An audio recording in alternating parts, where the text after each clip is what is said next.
तो दोस्तों एक और नई वीडियो में आपका स्वागत है। और आज जिस मूवी को हम एक्सप्लेन करने वाले हैं उसका नाम है इंटरस्टेलर, जो रिलीज हुई थी सन 2014 में। इस फिल्म के मुख्य किरदार का नाम है कूपर, जो पहले नासा में एक साइंटिस्ट था, पर अब वो सिर्फ एक फार्मर है। वो सिर्फ अब मक्के की खेती करता है और अपने फैमिली के साथ रहता है। उसके फैमिली में है उसके फादर इन लॉ, उसका बेटा टॉम और उसकी बेटी मर्फ। उस घर में एक किताबों का कमरा रहता है जिसमें कई बार वहाँ रखी किताबें खुद ब खुद इधर उधर गिरती रहती हैं, मानो उनके जरिए कोई किसी को संदेश देना चाहता है। छोटी मर्फ अपने पिता को बताती है कि उसके कमरे में एक भूत है। कूपर मर्फ से कहता है, तुम्हें उस कमरे में जो भी अजीब लगे तुम उसे ऑब्जर्व करके रिकॉर्ड कर लिया करो। और फिर हम नेक्स्ट सीन में देखते हैं, जिस एरिया में उनका मक्के का खेती था वहाँ कुछ समय से धूल की आंधी का आना लगातार बढ़ते जा रहा है। एक ऐसी ही आंधी में अपने घर के कमरों में धूल को आने से बचाने के लिए ऊपर जब उस किताबों के कमरे में जाता है तो वो देखता है कि जमीन पर धूल से एक खास पैटर्न बन गया है। इस बार उसे पहली बार पता चलता है कि कोई भूत नहीं, ग्रेविटी का असर है, जिसका इस्तेमाल कर कोई उसे मैसेज देना चाहता है। यहाँ स्ट्रिंग थ्योरी का कॉन्सेप्ट का इस्तेमाल किया गया है, जो कहता है ग्रेविटी ही मात्र एक ऐसा फोर्स है जो सारे डायमेंशंस में जा सकता है। यानी कि किसी दूसरे डायमेंशंस में रहने वाला जीव ग्रेविटी के जरिए अन्य डायमेंशन में रहने वाले जीव से डायरेक्ट कम्युनिकेट कर सकता है। खैर, अब आगे बढ़ते हैं। उस पैटर्न को एनालाइज करने के बाद वो पाता है कि वो एक असल में बाइनरी कोड है, जिसमें एक लोकेशन कोऑर्डिनेट छुपा हुआ है। लोकेशन कोऑर्डिनेट को डिकोड करने के बाद जब वो उस लोकेशन पे पहुंचता है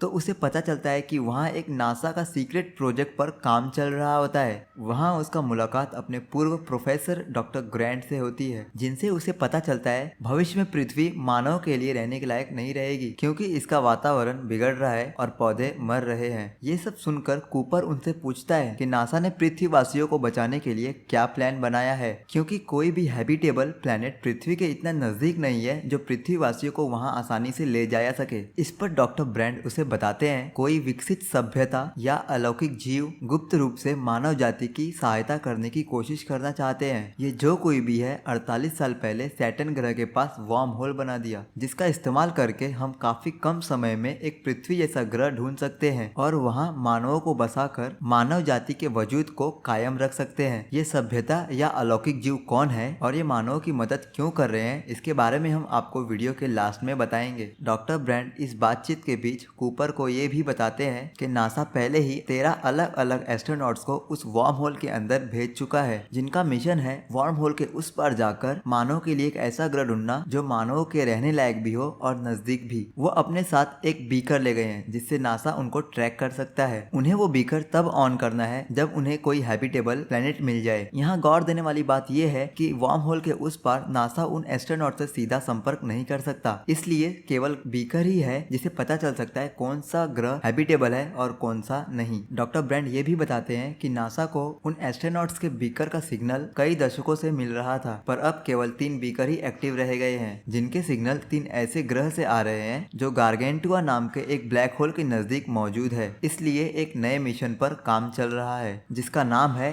एंडूरेंस। इस मिशन में एस्ट्रोनॉट्स को उस ग्रह पे जाना है जहां बीकन के सिग्नल्स अभी भी आ रहे हैं। उन तीनों ग्रह का मुआयना करना है और पता लगाना है इन तीनों ग्रह में से कौन सा ग्रह मानवों को रहने के लिए सबसे बेहतर है। अगर ऐसा ग्रह एंडूरेंस क्रू को मिल जाता है तो नासा के पास मानवों को बचाने के लिए 2 प्लान्स है। प्लान ए, डॉक्टर ब्रैंड सालों से एक एडवांस इक्वेशन पे काम कर रहे हैं, जो अगर सॉल्व हो गया तो मानव 5th dimension physics, specially gravity का इस्तेमाल कर एक विशाल स्पेस स्टेशन में पृथ्वीवासियों को स्पेस में शिफ्ट कर देगा, जिससे संपूर्ण पृथ्वीवासी जीवित बच जाएंगे। जिस कंस्ट्रक्शन साइट में कूपर और डॉक्टर ब्रैंड की बातचीत होती है वो असल में कोई लैब नहीं होता, बल्कि वही स्पेस स्टेशन होता है जिसकी बात हमने की। जब एंड्योरेंस क्रू अपने मिशन में वार्म होल के उस पार होगा, डॉक्टर ब्रैंड अपने एडवांस इक्वेशन को करने की कोशिश करेंगे। प्लान बी, अगर डॉक्टर ब्रैंड अपने इक्वेशन को पूरा नहीं कर पाते हैं या फिर एंड्योरेंस क्रू को हैबिटेबल ग्रह ढूंढने में काफी ज्यादा समय लगता है, तो मानव जाति को बचाए रखने के लिए एंड्योरेंस यान काफी मात्रा में फर्टिलाइज्ड ह्यूमन एम्ब्रॉय को अपने साथ ले जाएगा। जेनेटिक डाइवर्सिटी के लिए इन एम्ब्रॉय में दुनिया के अलग अलग इलाकों के लोगों का इस्तेमाल किया गया है। एंड्योरेंस ग्रुप को अगर कोई हैबिटेबल प्लेनेट मिलता है तो उन्हें वहां जाना है और वहां पर फर्स्ट जनरेशन के एम्ब्रॉय को रेस करना है। उसके बाद फर्स्ट जनरेशन वाले अगले जनरेशन को रेस करेंगे और उसके अगले वाले अगले जनरेशन को, और ये प्रोसेस इसी तरह चलता रहेगा। जिससे कि मानवों की संख्या उस ग्रह पर बढ़ती जाएगी। क्योंकि कूपर नासा का पूर्व पायलट होता है, डॉक्टर ब्रैंड उससे रिक्वेस्ट करते हैं कि वो इंडोरेंस मिशन का कमान संभाले। वो इसके लिए राजी भी हो जाता है, जिसकी वजह से उसकी बेटी मर्फ उससे नाराज हो जाती है। खैर, अब वो मिशन पर निकल जाता है और वार्म होल के जरिए ट्रैवल करके गार्गेंडिया नाम के एक ब्लैक होल के नजदीक पहुंच जाता है, जिसके बाहरी एजेस पर वो तीनों ग्रह मौजूद हैं, जहां से बीकन्स के सिग्नल्स नासा को अभी भी मिल रहे थे। अब यहाँ कॉन्सेप्ट यूज किया गया है टाइम डायलेशन का। एक ब्लैक होल के नजदीक समय पृथ्वी की तुलना में धीमा गुजरता है, यानी कि अगर कोई ग्रह एक ब्लैक होल के नजदीक है और दूसरा उससे काफी दूर, तो जो ग्रह ब्लैक होल से सबसे नजदीक है वहाँ समय दूसरे ग्रह के मुकाबले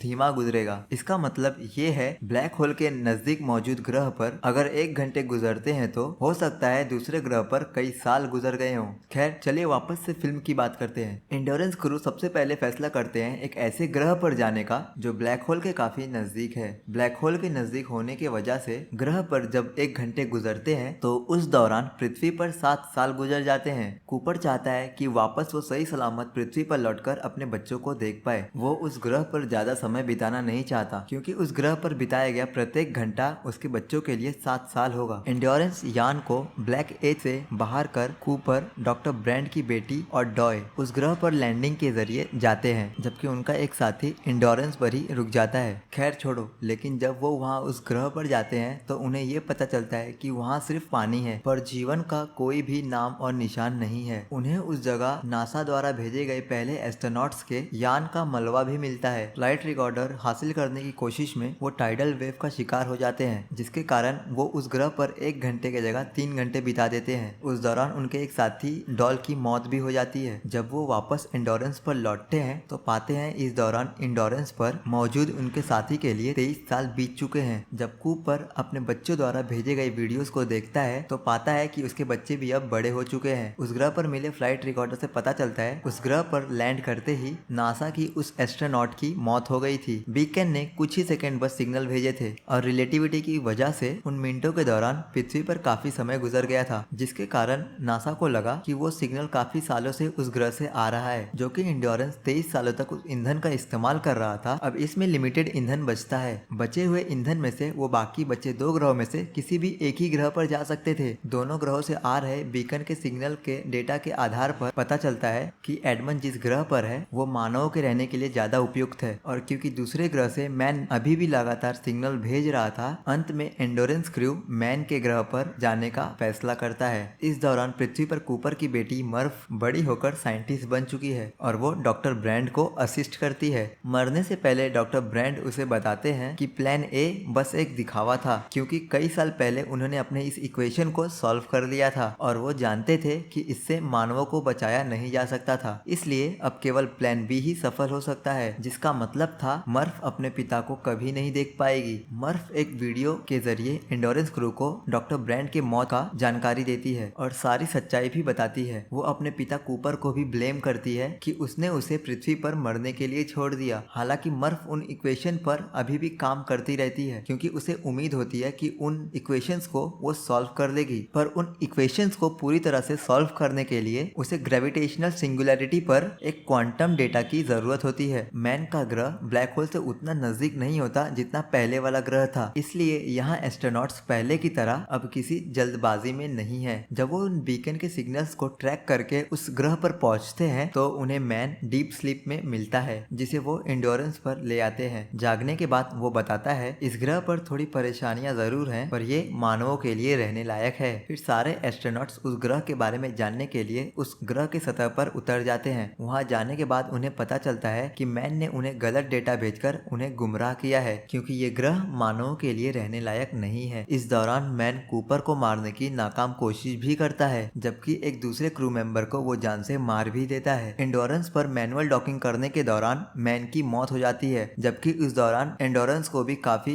नुकसान पहुंचता है, जिससे वो नीचे गिरने लगता है। कूपर डॉक्टर ब्रैंड किसी तरह अपने लैंडर को एंडोरेंस से अटैच कर उसे वापस स्टेबल कर देते हैं। अब एंडोरेंस स्टेबल हो जाता है। अब उसके पास इतना ईंधन होता ही नहीं कि वो तीसरे ग्रह पर जा पाए। इस ग्रह पर जाना इसलिए भी आवश्यक हो जाता है क्योंकि उन्हें बताया जा चुका है कि प्लान ए पहले से ही एक फेलियर था। दूसरी बात यह कि उस ग्रह से मिले हुए डेटा के अनुसार वह ग्रह मानवों के लिए रहने के लिए सबसे ज्यादा उपयुक्त था। कूपर और डॉक्टर ब्रेंट के साथ दो इंटेलिजेंट रोबोट भी थे जिनका नाम होता है केस और टास्क। सब मिलकर ये प्लान बनाते हैं कि वो ग्रेविटेशनल स्लिंग शॉट का इस्तेमाल करेंगे एंडोरेंस को एडमंड्स के ग्रह पर भेजने के लिए। ग्रेविटेशनल स्लिंग शॉट ऐसी तकनीक है जो किसी भी यान को किसी दूसरे ग्रह के ग्रेविटी को इस्तेमाल करके किसी भी यान का स्पीड को बढ़ाया जाता है। पर कूपर की परेशानी ये है कि एंडोरेंस जितना ही गार्गेंडिया ब्लैक होल के पास जाएगा पृथ्वी पर उतना ही समय गुजर जाएगा, जो वो बिल्कुल नहीं चाहता, क्योंकि कूपर अपने बच्चों को जिंदा देखना चाहता है। उसे अब भी यकीन है कि प्लान ए काम कर सकता है। ब्लैक होल के सेंटर को सिंगुलैरिटी बोलते हैं और उस सिंगुलैरिटी में अभी तक कोई भी नहीं गया था, जिसके कारण किसी को अभी तक ये नहीं मालूम था कि उसके अंदर क्या होता है और ये कहाँ निकलता है। कूपर सबसे पहले अपने रोबोट टास्क को सिंगुलैरिटी में भेजता है, इस उम्मीद के साथ कि शायद वो वहां जाकर वो क्वांटम डेटा उसे भेज दे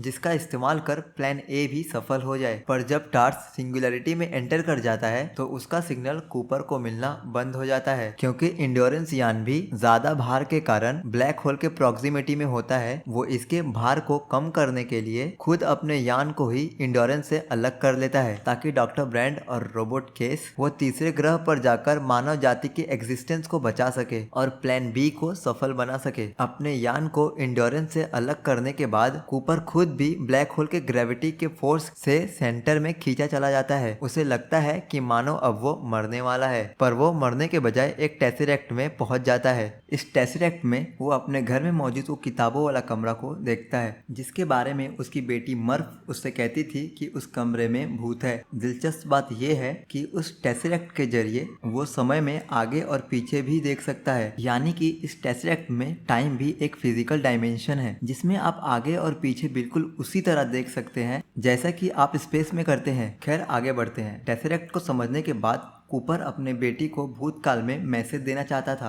कि वो उसे जाने से रोक ले। काफी कोशिश करने के बाद भी वो उसे अपना मैसेज नहीं दे पाता। इसके बाद उसे ध्यान आता है कि मात्र ग्रेविटी ही एक ऐसा फोर्स है जो अलग अलग डायमेंशन में जा सकता है समय में। इसलिए वो ग्रेविटी का इस्तेमाल करके अपनी बेटी को संदेश देता है ताकि वो उसे रोक सके, जिसे छोटी मर्फ अपने नोटबुक में STAY स्टे करके लिख भी देती है। उसके बाद जब धूल की आंधी से उस रूम में धूल भर जाता है तो कूपर ग्रेविटी का इस्तेमाल कर उसे नासा के सीक्रेट बेस का लोकेशन कोऑर्डिनेट बाइनरी कोड के जरिए देता है। ये वही मैसेज है जो शुरू में कूपर ने डिकोड किया था, यानी कि जिसे मर्फ भूत समझ रही थी वो कोई और नहीं बल्कि उसके फादर ही थे जो कि फ्यूचर से उसे संदेश दे रहे थे। टेसरेक्ट के अंदर कूपर को उसके रोबोट टास्क का मैसेज मिलता है जिसे उसने खुद ही ब्लैक होल के अंदर क्वांटम डेटा कलेक्ट करने के लिए भेजा था। टास्क कूपर को यह बताता है कि उसे वो क्वांटम डेटा मिल गया है जो डॉक्टर ब्रेंट के इक्वेशन को पूरा कर प्लान ए को सक्सेस बना सकता है।